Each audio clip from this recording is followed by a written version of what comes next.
Guys നമ്മൾ ഇന്ന് B T സിയിൽ ഒരു ട്രേഡ് ഓപ്പൺ ചെയ്തു. ഏകദേശം ഒരു 28% നമ്മൾ പ്രോഫിറ്റ് എടുത്തു.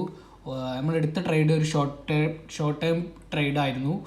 കാരണം നമ്മൾ ഈ ട്രേഡ് എടുക്കുന്നതിന് മുമ്പ് നിങ്ങൾക്ക് ഞാൻ എങ്ങനെയാണ് ട്രേഡ് എടുത്ത ഒരു അനലൈസ് കാണിച്ചു തരാം. നേരെ നോക്കുമ്പോൾ മാർക്കറ്റ് നല്ലൊരു അപ് ട്രെൻഡിലായി പോയിരുന്നു. ഇവിടെ നിന്ന് മാർക്കറ്റ് ഒരു ബ്രേക്ക് ഡൗൺ വന്നു.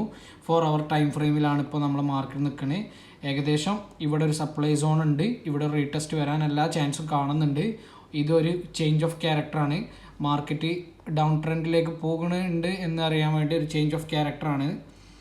അപ്പോൾ നമ്മളിങ്ങനെ നോക്കുന്ന സമയത്ത് ചെറിയൊരു ടൈം ഫ്രെയിമിലേക്ക് പോയപ്പോൾ 50 minutes ടൈം ഫ്രെയിമിലേക്ക് പോയപ്പോൾ എനിക്ക് ഇവിടെ ഒരു സപ്ലൈ സോൺ ആയിട്ട് കാണുന്നുണ്ട്. ഈ ഒരു സപ്ലൈ സോണിനെ ഒരു വാലിഡ് ആയിട്ടുള്ള സപ്ലൈ സോൺ അല്ല, ഇതൊരു കറക്റ്റ് ഡിമാൻഡ് ഏരിയ ആണ്.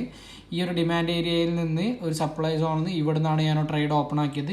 ഓൾറെഡി നമുക്ക് കൺഫർമേഷൻ കിട്ടിയിരിക്കണം. ഈ ഒരു ലൈൻ എന്ന് പറയുന്നത് എന്താണ്, നമുക്ക് ഒരു ലിക്വിഡിറ്റി ഗ്രാബാണ്. ആ ലിക്വിഡിറ്റി ഗ്രാബ് എടുത്തതിന് ശേഷം നമുക്ക് ഇവിടെ ഒരു ബാരിഷ് ക്യാൻഡിൽ ഫോം ചെയ്തതിന് ശേഷം നമ്മൾ ഇവിടെ ഈ ഒരു ലെവൽ ടാർഗറ്റ് വെച്ചിട്ട് നമ്മൾ ചെറിയൊരു ട്രേഡ് എടുത്തു, നമ്മൾക്ക് പ്രോഫിറ്റ് കിട്ടി. ഓക്കെ, ഇനി നമ്മൾ അടുത്തൊരു ട്രേഡിന് വേണ്ടി വെയിറ്റ് ചെയ്ത് നിൽക്കുകയാണ്. കാരണം ആ ഒരു ട്രേഡ് ചിലപ്പം ഈ ഒരു ലെവലിൽ നിന്നായിരിക്കും ആ ട്രേഡ്. നോക്കാം, എന്തെങ്കിലും ഉണ്ടെങ്കിൽ ഞാൻ അപ്ഡേറ്റ് ചെയ്യാം. Okay, thank